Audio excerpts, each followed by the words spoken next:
ఓం శ్రీ గురుభ్యో నమః. ఓం శ్రీ మహాగణాధిపతి నమః. అందరికీ నమస్కారం. ఈ వీడియోలో శ్రీ పరాభవ నామ సంవత్సర పంచాంగ యొక్క విశేషాల గురించి తెలుసుకుందాం.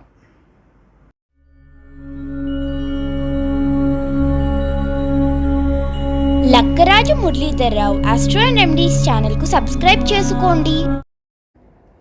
ఓం శ్రీ గురుభ్యో నమః. ఓం శ్రీ మహాగణాధిపతి నమః. అందరికీ నమస్కారం. ఈ వీడియోలో శ్రీ పరాభవ నామ సంవత్సర పంచాంగ విశేషాలు తెలుసుకుందాం. ముందుగా వీక్షకులు అందరికీ శ్రీ పరాభవ నామ సంవత్సర తెలుగు ఉగాది శుభాకాంక్షలు. ఆ భగవంతుడు మనందరికీ ఆయురారోగ్యాలు, సిరి సంపదలు, శ్రేయస్సు, సౌఖ్యములను, పుత్రపౌత్రాభివృద్ధిని ప్రసాదించాలని ప్రార్థన చేస్తూ శతాభి వందనాలతో పంచాంగ శ్రవణం ప్రారంభిస్తున్నాను. ఈ పరాభవ సంవత్సరానికి పరాభవాలై రాజాన ప్రాప్తువంతి పరాభవం భవంతి క్షుద్ర ధాన్యాన్ని ప్రభుతాన్ని సువృష్టయ అనేది శాస్త్రంలో చెప్పబడిన శ్లోకం. ఈ పరాభవనామ సంవత్సరానికి దీని అర్థం ఏంటంటే, పరాభవనామ సంవత్సరం వందు ప్రజల వలన ప్రభువులు తిరస్కారమును, పరాభవమును పొందుతారు. చేమ, దుంప, కొర్రధాన్యము బాగా ఫలిస్తాయి. మంచి వర్షాలు కురుస్తాయి. ఈ సంవత్సరం వర్షాలకు ఎలాంటి కోలేదు, మంచి పంటలు కూడా పడతాయి. పంటలు బాగా పడతాయి. 4 కుంచెలు వర్షం కురుస్తుంది. సగటు వర్షపాతం కంటే అధికంగానే వర్షం ఉంటుంది. కాబట్టి ఈ సంవత్సరం వ్యవసాయదారులకు చాలా బాగుంటుందని చెప్పవచ్చు. ఇక ఈ సంవత్సరం రాజు గురువు అయ్యాడు. గురువు రాజు అయినందువల్ల ప్రజలు చక్కని మంచి కర్మలు ఆచరిస్తారు. ఈ క్రింది విధంగా ఇప్పటివరకు గడిచిపోయిన సంవత్సరాల గురించి తెలుసుకుందాం. ఇప్పుడు కలియుగాబ్దములు ఇప్పటికి 5127 పూర్తయ్యాయి. శంకరాచార్య ఆబ్దములు 2098, విక్రమార్క శకాబ్దములు 2083 సంవత్సరాలు అయ్యాయి. శాలివాహన శకాబ్దములు 1945 గడిచిపోయాయి. శ్రీరామనుజ ఆబ్దములు 1009 పూర్తయ్యాయి. మధ్యాచార్య ఆబ్దములు 910 పూర్తయ్యాయి. ఆంధ్రప్రదేశ్ రాష్ట్ర అవతరణం జరిగి ఇప్పటికీ 12 సంవత్సరాలైంది. ఇక భారతదేశము స్వతంత్రం వచ్చి 79 సంవత్సరాలైంది. ఇంగ్లీషు సంవత్సరం 2026-27 ఇది. సంవత్సర ఫలితాల గురించి తెలుసుకుందాం. ఈ సంవత్సరం రాజు గురువు అయ్యాడు. మంత్రి కుజుడు, సేనాధిపతి, ఆర్ఘ్యాధిపతి మరియు మంత్రిగా కుజుడయ్యాడు. సేనాధిపతి, అర్ఘ్యాధిపతి మరియు మేఘాధిపతి చంద్రుడే అయ్యాడు. సస్యాధిపతి మరియు నీరసాధిపతి శుక్రుడు, ధాన్యాధిపతి బుధుడు అయ్యాడు. రసాధిపతి సూర్యుడు. రాజాది నవనాయకుల్లో 7 శుభులు, 20 పాపులు. 7 శుభులు, 20 పాపులు. రాత్రి అందు రవి ఆరుద్ర నక్షత్ర ప్రవేశము సుభిక్షంగా ఉంటుంది. సమస్త జీవరాశులు సుఖిస్తారు. పశుపాలకుడు, గోష్ఠాగార ప్రాపకుడు, గోష్ఠాద్భ శక్త కృష్ణుడే అవటం వలన సుభిక్షంగా సస్యాభివృద్ధి, పాడి పంటలు సమృద్ధి, ప్రజలకు సుభిక్ష, ఆరోగ్యము ఉంటుంది. ఈ సంవత్సరం మొత్తం 4 తుమ్ముల వర్షం సముద్రమందు, 3 భాగాలు పర్వతముల యందు, 9 భాగాలు భూమి మీద పడుతుంది. అంటే భూమి మీద వర్షం ఎక్కువగా ఉంటుంది. సస్యానుకూల వర్షములు కురుస్తాయి. ఇక కర్తరి గురించి తెలుసుకుందాం. 4 మే 2026 వైశాఖ శుద్ధ తదియ సోమవారం రాత్రి 1:12 డొల్లు కర్తరి ప్రారంభమవుతుంది. నిజ కర్తరి ఏమో 11 మే 2026 వైశాఖ బహుళ దశమి సోమవారం రాత్రి ప్రారంభమవుతుంది. మీకు నా వీడియో కనుక నచ్చితే లైక్ చేయండి, షేర్ చేయండి. ఈ వీడియో కింద ఉన్న బెల్ ఐకాన్ను క్లిక్ చేయడం ద్వారా నా ఛానల్ను సబ్స్క్రైబ్ చేసుకోండి. దీనివల్ల మీకు నా వీడియోలు అందుబాటులో ఉంటాయి. Thank you. ఇక సంవత్సర ఫలిత సారాంశాలను పరిశీలిస్తే, అస్మిన్దే లోక వ్యవహారతః చాంద్రమాన వషాదయం పరాభవ నామ సంవత్సర బార్హస్పత్య మానేన కాశీ ప్రాంతే కాళయుక్తి నామ సంవత్సర ప్రభాది 60వ సంవత్సరంలో 40వది పరాభవ నామ సంవత్సరము. 1వ యుగమునకు ఒక యుగానికి 5 సంవత్సరాల చొప్పున 12 యుగాలకు విభజిస్తే పరాభవ నామ సంవత్సరం 18వ యుగమున 5వది అయిన అనల దేవతాకమైన పరాభవ నామ సంవత్సరము విద్వత్సర నామం అని పిలువబడుతుంది. ఈ సంవత్సరంలో రజిత దానము విశేషంగా ఫలాలను ఇస్తుంది. రజిత దానం అంటే వెండిని మంచి దానం చేయాలన్నమాట. పరాభవ అను పదమునకు అసౌకర్యము లేదా అవమానం అనే అర్థం వస్తుంది.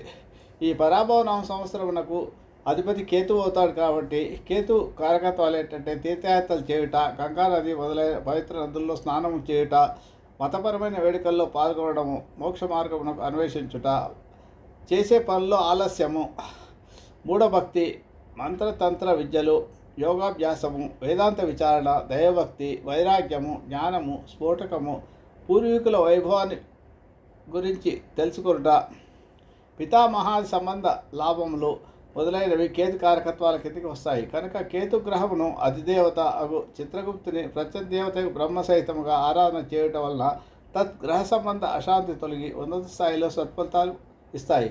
కానీ కేతువుకు అధిపతి మనం కలియుగంలో గణపతిని ఆరాధిస్తాము కాబట్టి ఈ సంవత్సరము గణపతి ఆరాధన అత్యధిక శుభఫలితాలు ఇస్తుంది. ప్రతిరోజు కొబ్బరితో ఈ సంవత్సరం అంతా కూడా దీపారాధన చేయండి.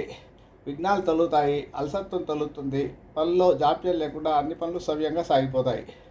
ఓం గం ఐం గణపతేన అనే మంత్రాన్ని కూడా ప్రతిరోజు 105 సార్లు జపం చేసుకుంటే మంచిది ప్రతి ఒక్కరు. ఇక వర్షలగ్న వివరాలు పరిశీలిస్తే వర్షలగ్నంలో తృతీయ అష్టమాధిపతి కుజుని శుక్రునికి మీనరాశి అందు ఉచ్చ స్థితి, భూ సంబంధమైన విషయాలు కలిసి రావడం, దేశంలో దాన ధర్మాలు పెరగడం, పాలకవర్గాలు నిర్భయంగా పాలన సాగిస్తారు ఎలాంటి భయం లేకుండా. సంవత్సర ప్రారంభంలో ఆర్థిక విషయాలు సామాన్యంగా ఉన్నను క్రమేపీ అదృష్టం కలిసి వచ్చి స్వయం సమృద్ధి కలుగుతుంది. ఈ సంవత్సరం ఇతరులపై ఆధారపడకుండా ప్రజలు జీవనం సాగిస్తారు. దేశం సుసంపన్నంగా అవుతుంది. యుద్ధాలను ఇష్టపడడం, ఇతరులపై ఆధిపత్యం ధోరణి ప్రదర్శించడం, రక్షణ నిల్వలు పెంచుకుంటారు. ప్రజలు ఆరోగ్యంగా జీవిస్తారు. ఈ సంవత్సరం ఆర్థిక వ్యవహారాలు బాగుంటాయి. స్టాక్ మార్కెట్ స్థిరంగా ఉంటుంది. రూపాయి మార్గం విలువ దేశానికి ప్రయోజనకరంగా ఉంటుంది. పర్యాటక విమానయానాలు, రవాణా వ్యవస్థలు చక్కగా పనిచేస్తాయి. వార్తాపత్రికలు నిష్పక్షంగా పనిచేస్తాయి. కుటుంబ పరిస్థితులు అనుకూలంగా ఉంటాయి. గృహ నిర్మాణ రంగం పరిమితులకు కట్టుబడి పనిచేస్తుంది. అక్రమ నిర్మాణాలను ఉపేక్షించరు. ఇతర దేశాలతో దౌత్య సంబంధాలు బాగుంటాయి. విశ్వవిద్యాలయాలు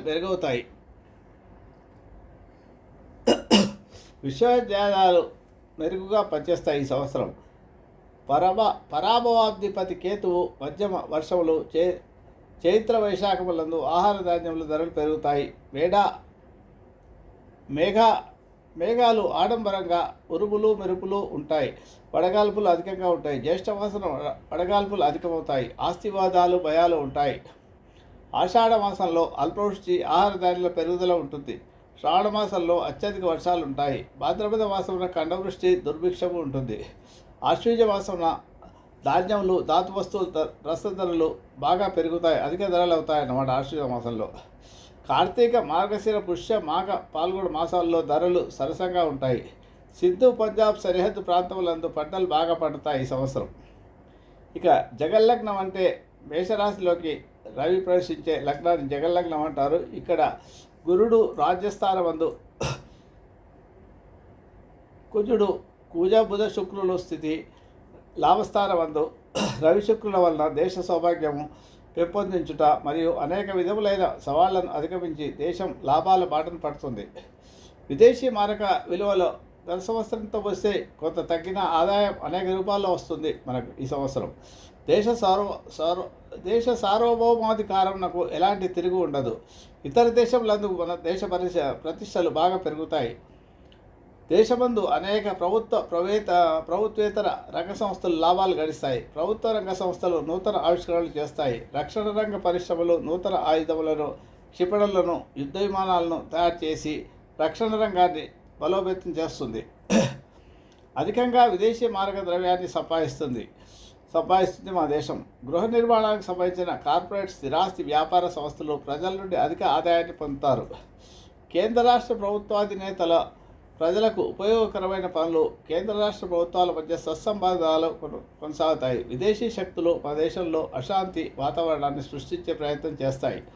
మన దేశ రాజకీయ రక్షణ వ్యవస్థ ఇతర దేశాల ప్రయత్నాలను సమర్థవంతంగా తిప్పికొడుతుంది.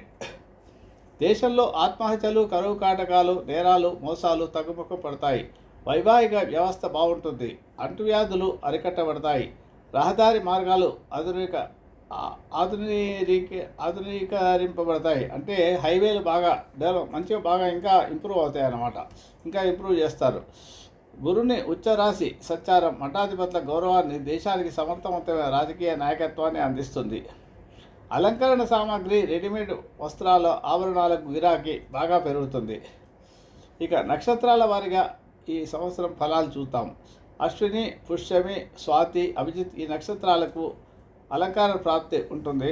భరణి, ఆశ్లేష, విశాఖ, శోభనం ఈ నక్షత్రాలు రోగభయాలతో కలిగిస్తాయి. కృత్తిక, మఘ, అనురాధ, ధనిష్ట ఆయుర్వృద్ధి ఉంటుంది. రోహిణి, పుబ్బ, జ్యేష్ఠ, శతవిష నక్షత్రాల వారికి అర్ధలాభం ఉంటుంది. మృగశిర, ఉత్తర, పూర్వభాద్ర, మూల, పూర్వభద్ర మృగశిర, ఉత్తర, మూల, పూర్వభద్ర నక్షత్రాలకు మనస్తాపం, మానసిక సంక్షోభం ఉంటుంది. ఆరుద్ర, హస్త, పూర్వషాఢ, ఉత్తరభద్ర వాళ్ళకు రాజపూజ్యము ఉంటుంది.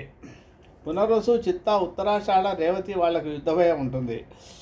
ఇక కందాయ ఫలాల గురించి తెలుసుకుందాం. ఇక్కడ ఇందులో బేసి సంఖ్యలు ధనలాభమును, సమసంఖ్యలు సమలాభాన్ని, శూన్య సంఖ్యలు శూన్య ఫలితాన్ని ఇస్తాయి. మొదటి 0 వస్తే రోగభయము, మధ్య 0 వస్తే మనోభీతిని, చివరి 0 వస్తే హార్ట్ని తెలుపుతాయి. ఒక్కొక్క సంఖ్య 4 మాసములు ఉంటుంది. అనగా చైత్ర మాసం నుంచి చైత్రం, వైశాఖం, జ్యేష్టం, ఆషాఢం వరకు ఒక 4 మాసాలు ఒక మొదటి సంఖ్య. శ్రావణం నుండి కార్తీక వరకు రెండవ సంఖ్య. మూడవ సంఖ్య ఎప్పుడంటే కార్తీక మార్గశిర నుంచి పాల్గొనడం వరకు మూడవ సంఖ్య ఫలితాలను తెలుపుతాయి. కాబట్టి ఒక్కొక్క సంఖ్య 4 మాసాలు చొప్పున. ఆదిశూన్యే మహావ్యాధి, మధ్యశూన్యే మనోవ్యధ, అంత్యశూన్యే ధనం నస్యాత్, త్రిశూన్యే నిష్ఫలం భవేత్ అని శాస్త్రవచనం. అనగా కందాయపాలలో మొదటి 0 ఉన్నచో రోగభయము, మధ్యలో 0 ఉంటే మానసిక సమస్యలు, చివరిలో 0 ఉంటే ధన నష్టము, హాని కలుగుతుంది. 3 0 కనుక వచ్చింది అనుకోండి, అప్పుడు ఆ సంవత్సరం అంతా ఫలితాలు ఏవి ఉండవు, నిష్ఫలంగా ఉంటుంది, చాలా కష్టంగా గడిచిపోతుంది అన్నమాట. బేస్ సంఖ్యలు ధనలాభాన్ని, సమసంఖ్యలు సమలాభాన్ని సూచిస్తాయి. ఇక నక్షత్రాల వారిగా ఫలితాలు చూస్తాం. అశ్విని 4, 2, 4 వచ్చాయి. అశ్వినిలో 2 సమసంఖ్యలు వచ్చాయి. అశ్వినిలో అన్నీ కూడా సమసంఖ్యలు వచ్చాయి కాబట్టి వీరి పరిస్థితి చాలా సామాన్యంగా ఉంటుంది. పెద్దగా ఇబ్బందులు కానీ పెద్దగా గొప్పగా ఈ పరిస్థితి మారి ఏదో మంచి జరగడం కానీ ఉండదు. సాధారణంగా గడుస్తుంది. పోయిన సంవత్సరం ఎలా గడుస్తుంది, ఈ సంవత్సరం కూడా అలాగే గడుస్తుంది. ఇక భరణి 702 0 మనోభీతిని తెలియజేస్తుంది. 7 బేస్ సంఖ్య కాబట్టి మొదటి 4 నెలలు చాలా బాగుంటుంది. ధన విషయంలో కానీ ఏ విషయంలో కానీ బేస్ సంఖ్య కాబట్టి. చివరి సంఖ్య మూడవ సంఖ్య సమసంఖ్య వచ్చింది కాబట్టి సాధారణంగా గడిచిపోతుంది. పెద్దగా ఎలాంటి ప్రత్యేకతలు ఉండవు. ఇక కృత్తికా నక్షత్రం వారికి 2, 1, 0 వచ్చింది. 2 అనేది సమసంఖ్య, సాధారణంగా గడుస్తుంది. రెండవ సంఖ్య 1 వచ్చింది కాబట్టి 4 నెలల నుంచి 8 నెలల వరకు చాలా బాగుంటుంది. చివరి 0 వచ్చింది కాబట్టి ధన హాని ఉంటుంది. హాని అంటే ఇక్కడ ధనం ఖర్చు అవుతుందన్నమాట. ఇక మృగశిర 0, 0, 1 వచ్చింది.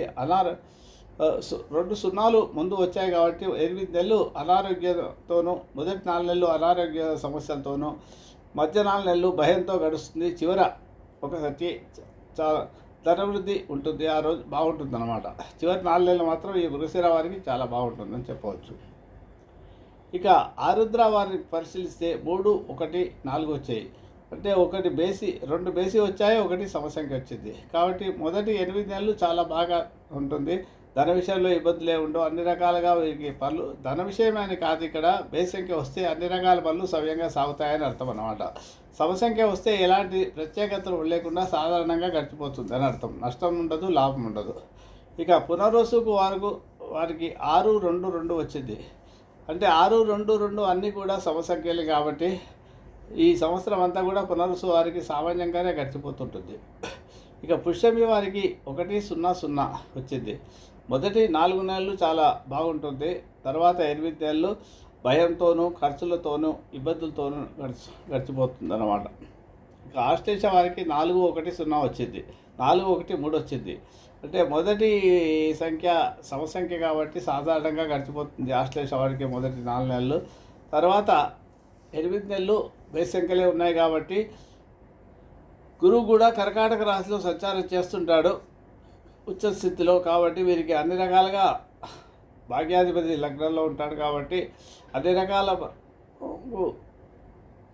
ఆదాయాలు, ధనవృద్ధి, అన్ని పనులు సాఫీగా సాగడము, అన్ని కార్యాలు విజయం సాధించడము జరుగుతుంటుంది. ఇక మఘా నక్షత్రం వారికి 7-2-1 వచ్చింది. 7-1-2 కూడా బేస్ సంఖ్యలు. మధ్యలో వచ్చిన 4 నెలల నుంచి 8 నెలల మధ్యలో సమసంఖ్య వచ్చింది కాబట్టి సామాన్యంగా గడిచిపోతుంది. ముందు 4 నెలలు, చివరి 4 నెలలు చాలా అద్భుతంగా వీళ్ళేనా ముఖ్యమైన పనులు చేసుకోవాలంటే ముందు 4 నెలల్లో కానీ చివరి 4 నెలల్లో కానీ చేసుకుంటే అన్ని పనులు సాఫీగా సాగుతాయి. ధన విషయాల్లో కూడా ఇబ్బందులు ఉండవు. ఇక పుబ్బ వారికి, పూర్వ పల్గొని వారికి 2-0-4 ఉంది.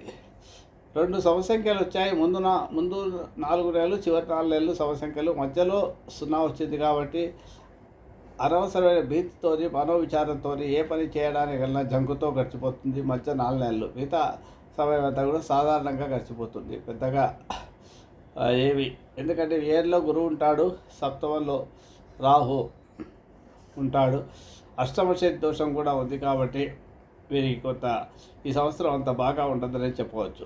ఇక ఉత్తరా వారికి కూడా 5-1-2, 5 బేస్ సంఖ్య వచ్చింది, 5-1 బేస్ సంఖ్య వచ్చింది, 2 సమసంఖ్య వచ్చింది. కాబట్టి మొదటి 8 నెలలు చాలా బాగానే గడుస్తుందని చెప్పచ్చు ఉత్తర. అది ఎందుకంటే ఉత్తర వారికి 1వ పాదము, ఒక పాదం శివరాశిలో ఉంటుంది, మిగతా 3 పాదాలు కన్యారాశిలో. కన్యారాశికి చాలా బాగుంది కాబట్టి ఇక్కడ ఉత్తర వాళ్లకు 5-1-2 వచ్చింది. దీనివల్ల ఇబ్బందులు తక్కువగా ఉంటాయి. ధన విషయంలో ఎలాంటి ఇబ్బందులు ఉండవు. అన్ని పనులు కూడా సాఫీగానే సాగుతాయి. చివరి 4 నెలలు మొత్తం సామాన్యంగా గడిచిపోయే పరిస్థితి ఉంటుంది. ఇక హస్త వారికి 0-2-0. మొదటి 0 అంటే అనారోగ్య సమస్యలు ఉంటాయి మొదటి 4 నెలలు. మధ్య 4 నెలలు సామాన్యంగా గడిచిపోతుంది. చివరి 4 నెలలు భయంతో, భీతితోనే గడిచిపోతుంది. ధనాదాయం మామూలుగానే ఉంటుంది. ఇక్కడ చిత్తా నక్షత్రం వారికి 3-0-3 అయింది. భీతి మధ్యలో 4 నెలలు భీతితో గడిచిపోతుంది. 2 బేస్ సంఖ్యలు వచ్చాయి కాబట్టి ముందు 4 నెలలు, చివరి 4 నెలలు మాత్రం అన్ని విషయాల్లోనూ విజయం సాధిస్తారు. అన్ని రకాల పనులు సాఫీగా సాగిపోతాయి. ధన విషయాల్లో కూడా ఇబ్బందులు ఉండవు. ఇక స్వాతి వారికి 6-1-1. 6 అనేది సమసంఖ్య కాబట్టి సామాన్యంగా గడుస్తుంది మొదటి 4 నెలలు. చివరి 8 తర్వాత 8 నెలలు చాలా బాగుంటుంది. 1-1 వచ్చింది కాబట్టి అన్ని పనులు కూడా వీరికి చాలా విజయవంతంగా గడిచిపోతుంది. విశాఖ 1-2-4 వచ్చింది. మొదటి బేస్ సంఖ్య, మిగతా 2 సమసంఖ్యలు కాబట్టి మొదటి 4 నెలలు బాగుంటుంది. మిగతా 4 నెలలు సాధారణంగా గడిచిపోతుంటుంది. 8 నెలలు సామాన్యంగా గడిచిపోతుంటుంది. అనురాధ వారికి 4-0-2 వచ్చింది. అనురాధ వారికి కూడా సమసంఖ్యలు వచ్చాయి, మధ్యలో 0 వచ్చింది. మధ్య 0 అంటే భీతి కాబట్టి భయంతో, అంటే ధైర్యంగా ఏ పనులు చేయలేరని అర్థం అన్నమాట. ఇక్కడ ఈ అనురాధ వారికి కూడా సామాన్యంగానే గడిచిపోతుంది. పెద్దగా గొప్పగా చెప్పుకునేంత ఫలితాలు అంటూ ఈ సంవత్సరంలో ఏమీ ఉండవు అన్నమాట. ఇక జ్యేష్ఠ వారికి 7-1-0. చివరి సంఖ్య 0 వచ్చింది కాబట్టి ధన విషయాల్లో ఇబ్బందులు కానీ, అధికమైన ఖర్చులు కానీ, హాని కానీ జరిగే అవకాశం ఉంటాయి. అంటే హాని జరిగితే కూడా ధనం ఖర్చు అవుతుంది కదా. ఆ రకంగా వీరికి మొదటి 2 సంఖ్యలు బాగుంది కాబట్టి 8 నెలలు ఈ జ్యేష్ఠ వారికి చైత్రమాసం నుంచి కార్తీక మాసం వరకు బాగుంటుందని చెప్పవచ్చు. అన్ని విషయాల్లో కూడా అన్ని పనులు సాఫీగా చేసుకోవచ్చు. ఇక మూలా వారికి 2-2-3 వచ్చింది. మొదటి 2 సంఖ్యలు సమసంఖ్యలు, చివరి సంఖ్య బేస్ సంఖ్య కాబట్టి మొదటి 8 నెలలు కొంత సాధారణంగా గడుస్తుంది. చివరి 4 నెలలు మాత్రం బాగా ఉంటుందని చెప్పవచ్చు. అదే రకాల పనులకు వీళ్ళకి బాగుంటుంది మూల వాళ్ళకు. ఇక పూర్వాషాఢ వారికి 5-0-1 వచ్చింది. 5-1 కూడా బేస్ సంఖ్యలు, మధ్యలో 0 వచ్చింది కాబట్టి ముందు 4 నెలలు, చివరి 4 నెలలు చాలా బాగా గడిచిపోతుంది. అన్ని పనులు సాఫీగా సాగుతాయి వీళ్ళకు. తర్వాత మధ్య 0 అంటే చైత్రం, వైశాఖం, జ్యేష్ఠ, ఆషాఢం. శ్రావణ మాసం నుంచి కార్తీక మాసం వరకు కొంత అనారోగ్య సమస్యలు కానీ, ఏదైనా భీతి ఉండే భయప్రాంతులతో చేసుకోవడం కానీ, తొందరగా ఏ పనులు చేసుకోవడానికి మన ధైర్యం చాలకపోవడం కానీ ఉంటుంది. ఉత్తరాషాఢ వారికి 014 వచ్చింది. మొదటి 0 అనారోగ్య సమస్యలను సూచిస్తుంది మొదటి 4 నెలలు. మధ్య 1 బేస్ సంఖ్య కాబట్టి బాగానే గడిచిపోతుంది. శ్రావణం నుంచి కార్తీకం వరకు. కార్తీకం తర్వాత వచ్చేది సామాన్యంగా మార్గశిర నుంచి పాల్గొన మాసం చివరి 4 నెలలు కూడా సామాన్యంగా గడుస్తుంది అన్నమాట ఉత్తరాషాఢ వారికి. మొదటి 0 మాత్రమే అనారోగ్య సమస్యలను సూచిస్తుంది. ఇక శ్రవణ నక్షత్రం వారికి 3-2-2 వచ్చింది. మొదటి 4 నెలలు అద్భుతంగా బాగానే ఉంటుంది. మిగతా 8 నెలలు కూడా సామాన్యంగా గడిచిపోతుంది. ధనిష్ట వారికి 6-0-0 వచ్చింది. మొదటిది సామాన్య సరి సంఖ్య కాబట్టి సామాన్యంగా గడుస్తుంది. ఈ సంవత్సరం అంతా కూడా అంత గొప్పగా ఉందని చెప్పడానికి లేదు. ఈ ధనిష్ట వారికి మొదటి 4 నెలలు సామాన్యంగా గడుస్తుంది. 2-0 భీతితో గడుస్తుంది. చివరి 0 ధన విషయంలో ఇబ్బందులు, హాని, ఏదైనా ప్రమాదాలు జరిగే అవకాశం ఉంటుంది. ఇకపోతే శతభిష నక్షత్రం వారికి 1-1-3 వచ్చింది.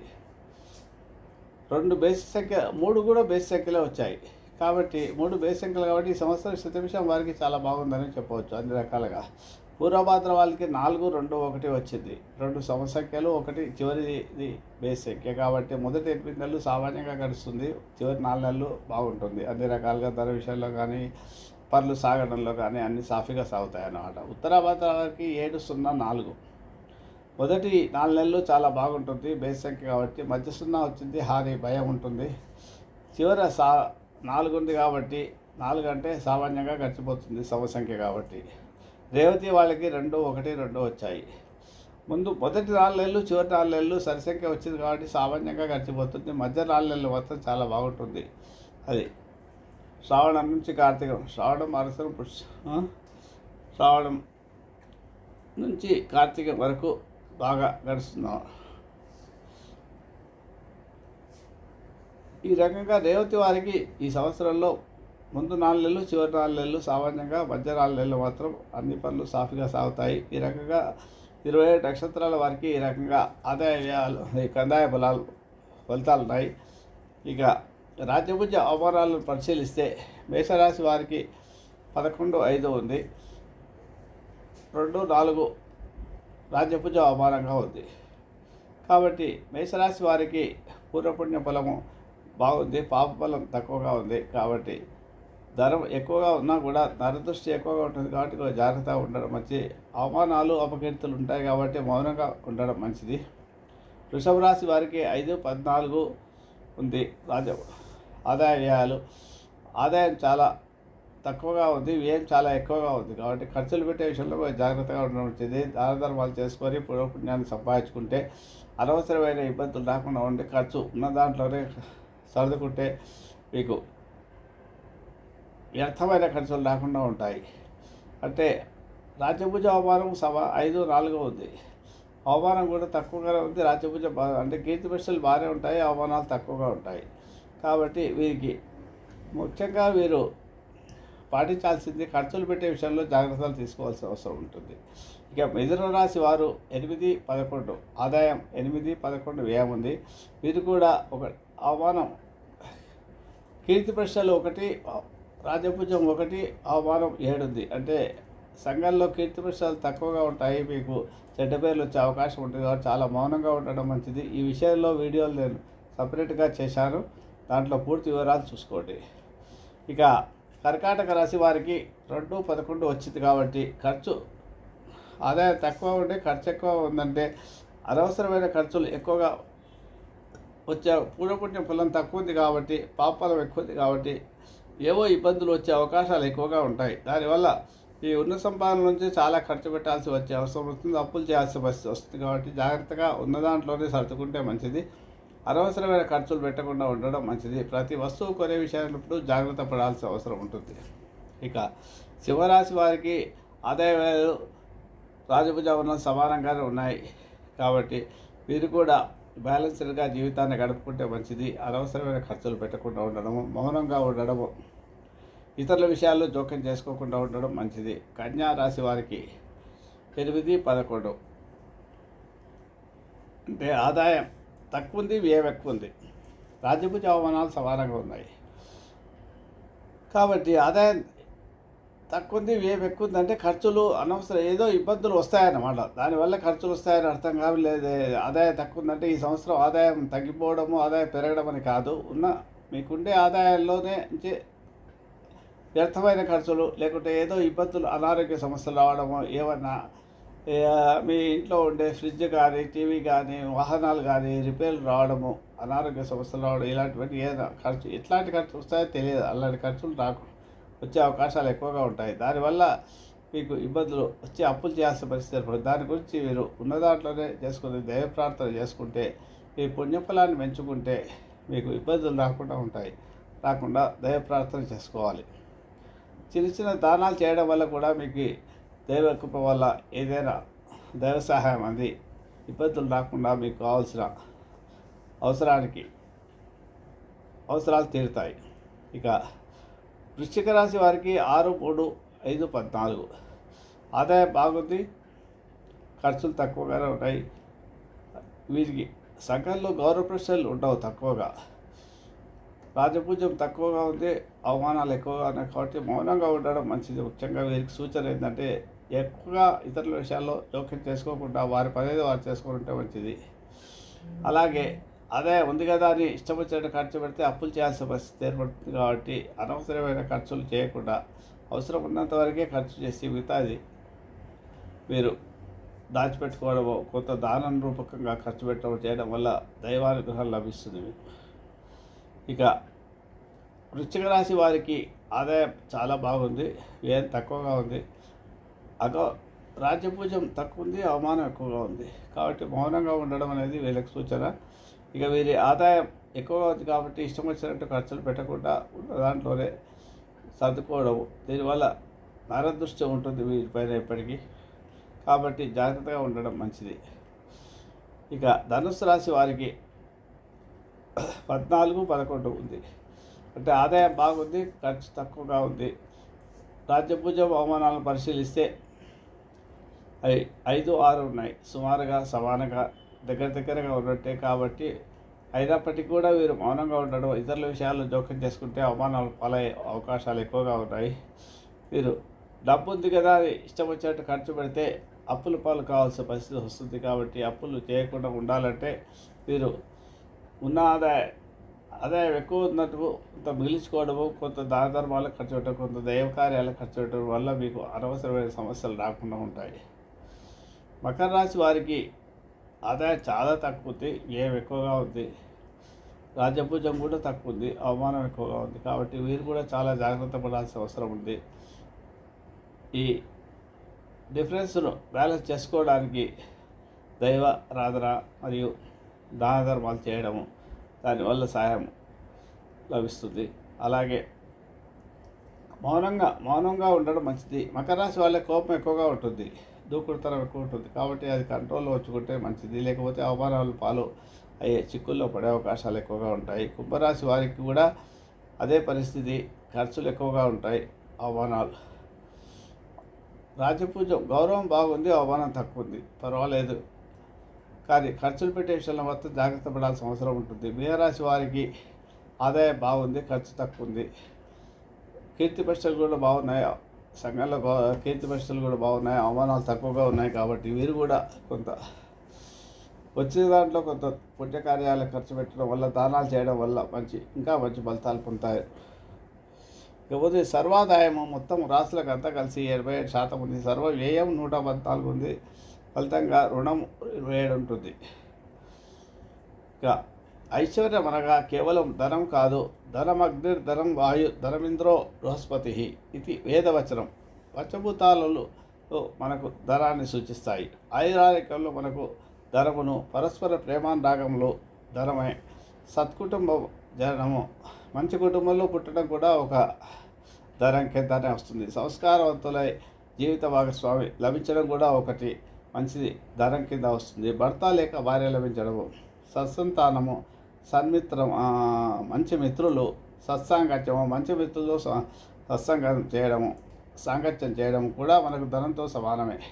అధికారము, ఆదరము, గౌరవ పురస్కారములు కూడా ధనమే. మన దేశం, మన భాష, మన సంస్కృతి రక్షణ మనకు ధనంగా భావించాలి. ఈ పరాభవ నామ సంవత్సరము మనందరికీ యావన్ మానవాళికి ఇటువంటి శుభప్రదమకు గాక. ఇటువంటి శుభప్రదంగా మనకు జరగాలని, అలాగే శుభంగా ఆరోగ్యంగా ఈ సంవత్సరం అంతా గడిచిపోవాలని, ఆనందప్రదంగా ఉండాలని కోరుకుంటూ కలియుగ దైవం శ్రీ వెంకటేశ్వర స్వామి వారి అనుగ్రహం ఆశీర్వాదం అందరికీ లభించాలని కోరుతూ ముగిస్తున్నాను. శుభమస్తు. మీకు నా వీడియో కనుక నచ్చితే లైక్ చేయండి, షేర్ చేయండి. ఈ వీడియో కింద ఉన్న బెల్ ఐకాన్ను క్లిక్ చేయడం ద్వారా నా ఛానల్ను సబ్స్క్రైబ్ చేసుకోండి.